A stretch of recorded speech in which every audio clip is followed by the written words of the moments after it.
और आपको मैं बिला खौफ ये कह रहा हूं, अगर प्रेस के लोग भी हों, अडानी का सारा रुपया प्रधानमंत्री का रुपया है।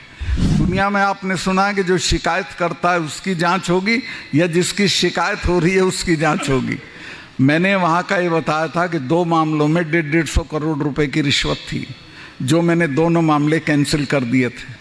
उसमें मैंने नाम बताए, लेकिन सीबीआई इंक्वायरी करा के उनकी जांच नहीं हो रही है, उनसे पूछताछ नहीं हो रही है। मेरे से 2 बार पूछताछ हो चुकी है। मैं ये भी नहीं मानता हूँ कि ये भ्रष्टाचार के खिलाफ हैं। गोवा में बहुत करप्शन था। मैंने शिकायत की कि साहब ये चीफ मिनिस्टर की बीवी अलग पैसे मांगती है, चीफ मिनिस्टर अलग मांगता है, लोग तंग है, त्राही मची हुई है। तो उसे हटाने के बजाय मुझे ही हटा के मेघालय भेज दिया। तो पुलवामा का हमला था, कई लोग कहते हैं भाई गवर्नर साहब ने उस वक्त क्यों नहीं कहा, वो ठीक से पढ़ते नहीं अखबार।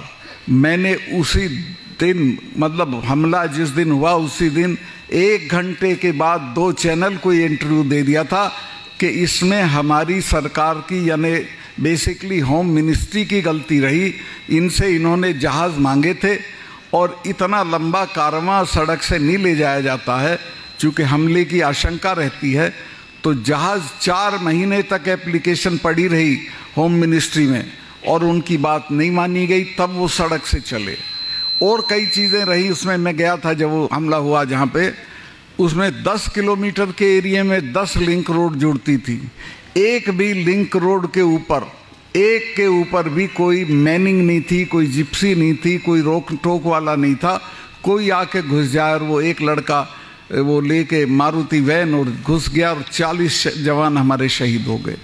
मैं जब ये प्रधानमंत्री जी अपनी शूटिंग करा रहे थे एक विदेशी चैनल को, हमारा एक यूपी में बहुत, अब तो वो उसमें चला गया, उत्तराखंड में नेशनल कॉर्बेट पार्क है, उसमें करा रहे थे। तो उससे बाहर निकल के उन्होंने मुझे किसी होटल या ढाबे से फ़ोन किया कि सतपाल भाई क्या हुआ। मैं कहा साहब ऐसे ऐसे हुआ और हमारे 40 लोग मारे गए और मरे वो हमारी गलती से हैं। तो उन्होंने मुझे कहा कि नहीं चुप रहना, इस पर कुछ नहीं बोलना तुमको।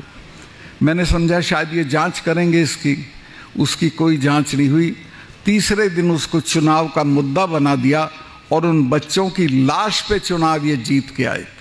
मैं आपसे कहूँगा, अगर आप में जरा भी उन बच्चों के लिए हमदर्दी है तो इस बार के चुनाव में इस बात की इनको सज़ा दी जानी चाहिए कि या तो ये जांच कराएं और नहीं तो उनकी लाश के साथ ये भस्म हो जाए, इनको ख़त्म कर दें हम लोग। धारा 370 ऐसी धारा थी कि उसके रहते हुए कश्मीरी लोग जब हम लोग जाते थे तो हम लोगों को कहते थे हिंदुस्तान से आए हो, मतलब वो अपने को हिंदुस्तान का हिस्सा नहीं मानते थे। तो वो हटनी ज़रूरी थी। वो हटाते वक्त दिल्ली डरती थी कि पता नहीं क्या होगा। जब ये सुरसुराहट चली कि शायद हटेगी तो महबूबा मुफ्ती ने बयान दिया कि खून की नदियां बह जाएंगी। फारूक अब्दुल्ला ने बयान दिया कि तिरंगा पकड़ने वाला यहाँ नहीं मिलेगा अगर 370 हटाई।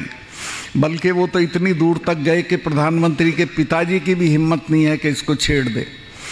मेरे से पूछा गया, मैंने कहा आप इसको हटाओ, मैं देखता हूँ।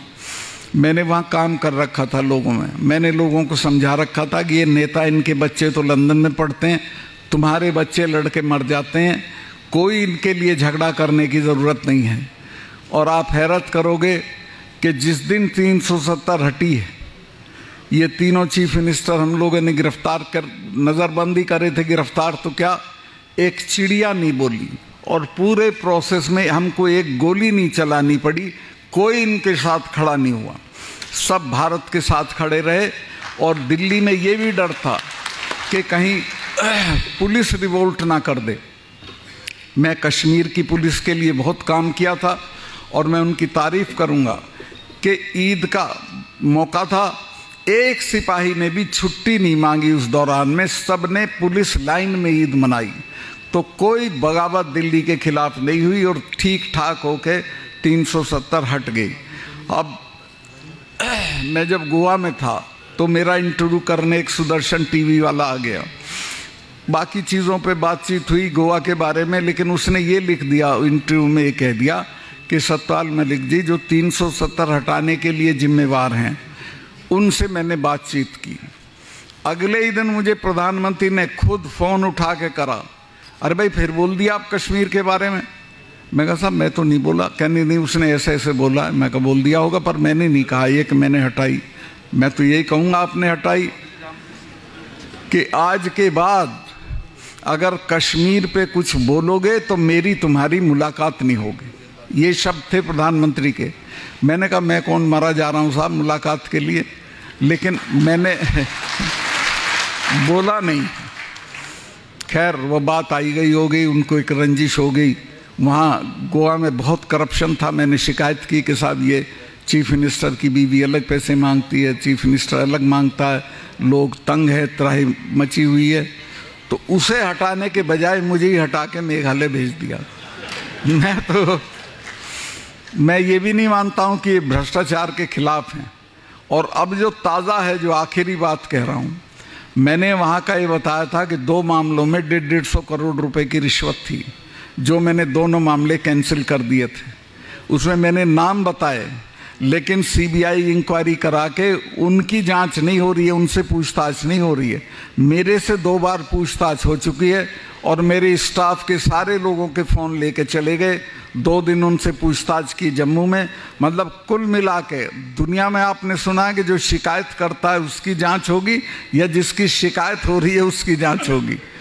और तलाश में ये थे कि मेरे यहाँ कुछ मिल जाए तो मुझे